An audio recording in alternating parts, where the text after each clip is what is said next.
Hi guys, welcome back sa ating channel, Josam Engineering and Construction Services. Isa po kaming construction company na gumagawa ng vlog para po makapagbigay inspire sa inyo ang aming mga project.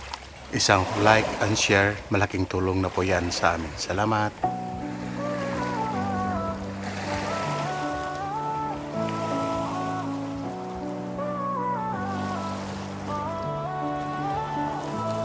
Sa bawat pundasyo, sa bawat dingding, Diyos ang manggabay, tibay ang hatid. Mula sa lupa hanggang sa langit, dusaling matatag, hindi matitinag. Tiwala ng kliyente aming yang dangal, bawat detalye siguradong mahal. Guys, good morning. So nandito pa rin tayo sa Camiguin, sa Sagay Camiguin Province. So pang third day natin na pag-stay dito guys. So mamaya nga po uwi na po tayo ng Cagayan de Oro. So doon na naman po tayo mag-update sa ating mga project doon. So marami-rami din tayong mga project doon sa Cagayan de Oro guys na hindi pa natin na-update. So yun po, so makikita nyo guys, ay yung bahay meron na pong bubong yung second floor. Tara na, ikotin po natin guys, titingnan natin yung mga kanilang ginagawa ngayon. So dito sa second floor, umakyat po tayo. Sa ngayon po, tinatapos po nila yung paggawa ng damba dito sa second floor. So pinaghandaan talaga nila guys yung mga gagawin nila sa bubong. So yung kaka-install lang po na yero guys ay hindi po na lagyan ng insulator. So nakalimutan po siya guys. So madali lang naman lagyan yan guys kasi hindi pa po na full text yung yero na yan. So madali lang baklasin yan.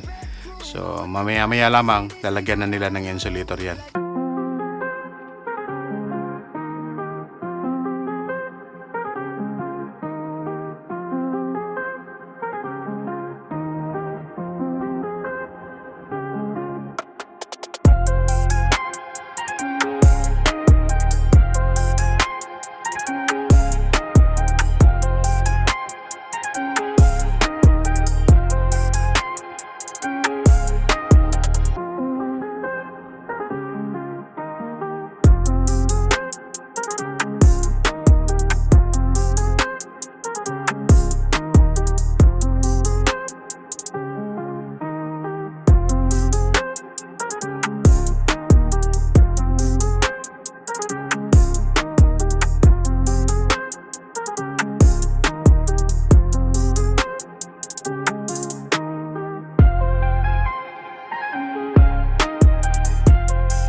So talagang priority nila ngayon guys yung damba. Saka yung mga nag-i-install din ng siding para po sa stopper ng flooring.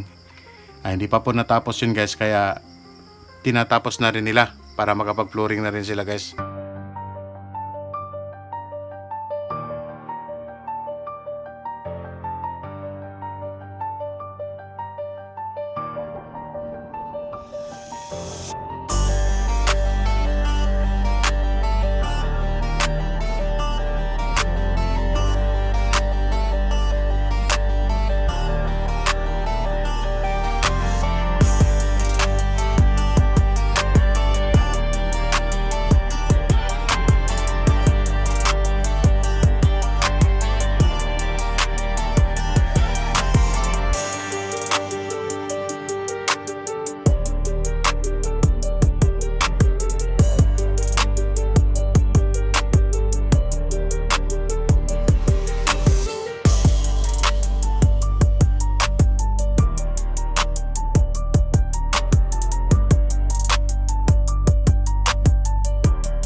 saka itong dalawang CR dito sa taas guys ay kinokonsulta po ni Foreman kay engineer kung ano yung magiging setup ng pipe para palabas ng tubig. So sa ngayon po, pinag-aralan na ni Foreman paano niya ilalagay yung tubo. Siya lang din po yung magpa-plumber nito.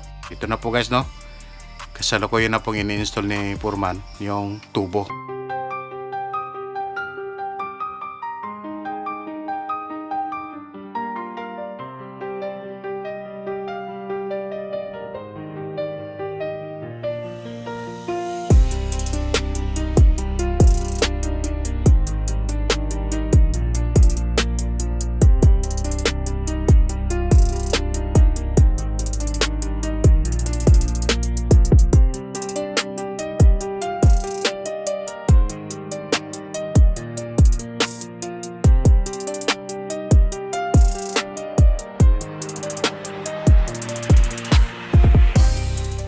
So hanggang ngayon no, hindi pa naka-plaster yung sa ground floor. Naka-focus pa sila sa taas guys.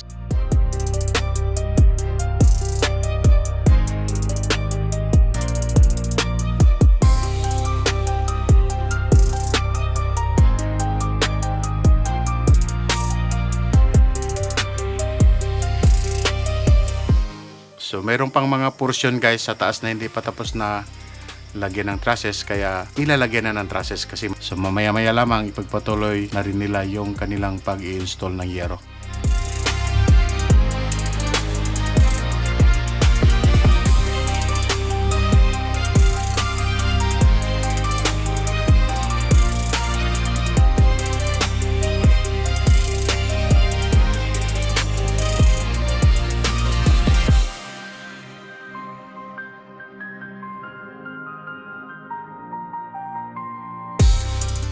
So ito na guys, ito na yung pinaka-final ng pag-install ng tubo.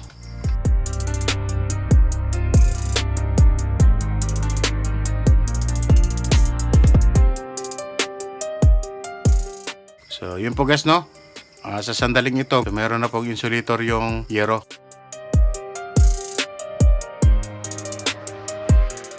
At saka kasalukuyan po silang nagbubuhos ng simento sa second floor guys.